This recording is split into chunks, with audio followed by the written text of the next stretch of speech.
Қайырлы күн, балалар. Қазақ тіл сабағына хош келдіңіздер. Денсаудың жанысау бөлімі бойынша өтілетін бүгінгі тақырыбымыз антоним дегеніміз не? Бүгінгі сабақта антоним туралы ақпарат алып, сөйлеу барысында қолдануды, сөйлем ішінен антоним сөздерді таба алуды, антоним сөздердің жұбын дұрыс ажыратып, сәйкестендіруді білетін боласыздар. Балалар, тіліміздегі сөздердің мағыналары әртүрлі болады. Яғни сөздер антоним, синоним, амоним болып үшке бөлінеді. Бүгінгі өтетін антоним сөздер туралы толық мағлұмат алу үшін бейнежазбаға назар аударыңыздар.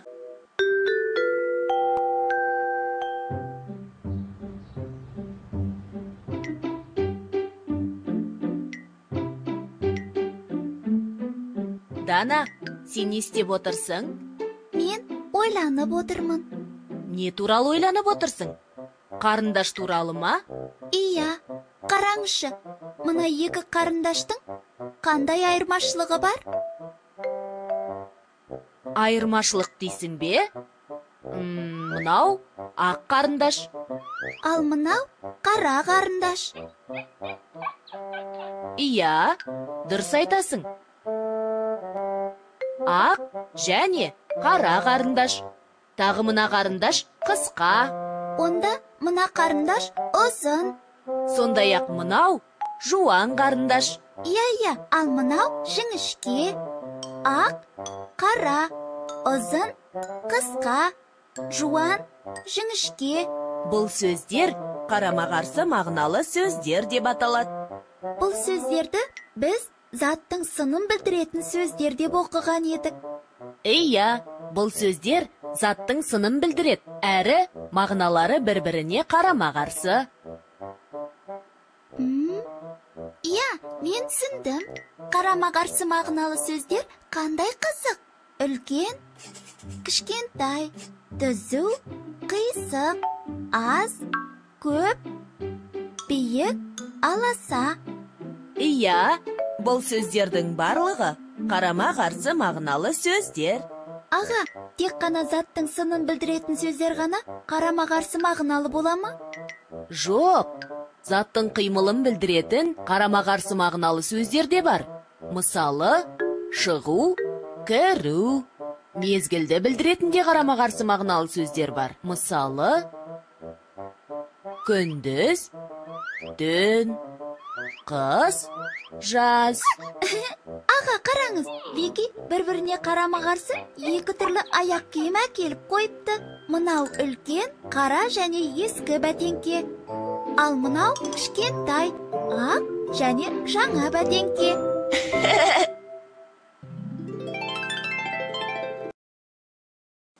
Сонымен, балалар, антоним сөздер дегеніміз не екен? Дұрыс айтасыңдар. Тілімізде мағынасы қарама-қарсы сөздер кездеседі. Мұндай сөздерді антоним сөздер дейді екенбіз. Енді оқулығымыздағы 7-ші жаттығуда берілген Рамазан Тышқанбаевтың «Тапсам деймін уақыт» өлеңін бірге оқиық. Өлеңнің алғашқы шумағын сіздер қимылмен көрсетіңіздер. Тапсам деймін уақыт. Ерте тұрып аламда, әрлі-берлі жүгірем. Сосын тұра қаламда, оңға, солға бүгілем. Суды да өзім әкелем, отынды да жарамын. Бөпеме нан әперем, малға да шөп саламын. Қолға алмасаң ұнатып, жұмыс оңай өнбекпе. Тапсам деймін уақыт, спортқа да еңбекке. Жақсы, балалар, өлең не туралы айтылған екен? Дұрыс айтасыңдар.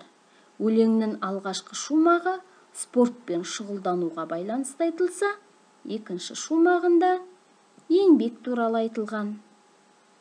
Жарайсыңдар, балалар. Осы спортпен шұғылдану, еңбек ету, денсаулығымызды нығайтудың бірден бір жол екенін ұмытпағайсыздар. Спорт пен еңбек адамның өмірін ұзартып, көңіл күйін көтереді. Осындай пайдалы іспен шұғылдануды сіздер де әдетке айналдырыңыздар. Енді өлеңдегі оң, сол сөздерін айтылуы мен білдіретін мағынасы бойынша салыстырыңыздар. Бұл сөздердің мағынасы бір-біріне жақын ба, әлде қарама-қарсы ма?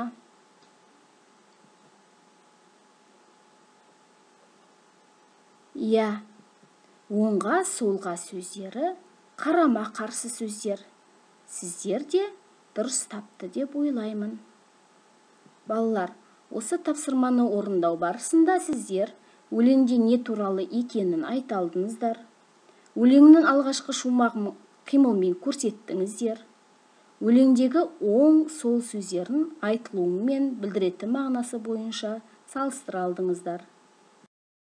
Балалар, қарама-қарсы сөздер мақал-мәтелдерде де кездеседі. 8-ші жаттығудағы мақал-мәтелдерді көркемдеп жазыңыздар. Бірінші мақал – көп біл, аз сөйле. Екінші мақал – ашу дұшпан, ақыл дос, ақылыңа ақыл қос. Яғни бұндағы балалар ашу, реніш, денсаулығымызға кері әсерін тигізетін адам бойындағы жаман қасиеттер. Бұндай қасиеттерден аулақ болыңдар. Оның барлығын ақылмен шешуге тырысыңдар.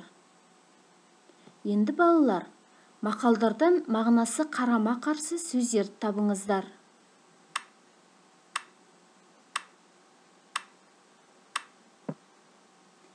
Жарайсыңдар балалар. Көп, аз, дұшпан, дос. Сендердің де жауаптарын сәйкес келді деп ойлаймын. Енді өздеріңіз де қарама-қарсы сөздері бар мақал-мәтелдерді іздестіріп көріңіздер. Балалар, осы тапсырманы орындау барысында сіздер мақал-мәтелдің мағынасын түсіне алдыңыздар. Қарама-қарсы сөздерді таба алдыңыздар. 9-шы жаттығуда балалар антоним сөздерді бір-бірімен сәйкестендіресіздер.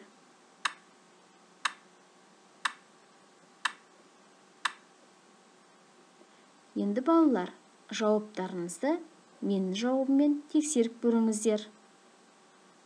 Ащы, тұщы, қалың, жұқа, ұзын, қысқа, бүгін, кеше, терең, таяз. Сіздердің де жауаптарыңыз менікімен сәйкес келді деп ойлаймын.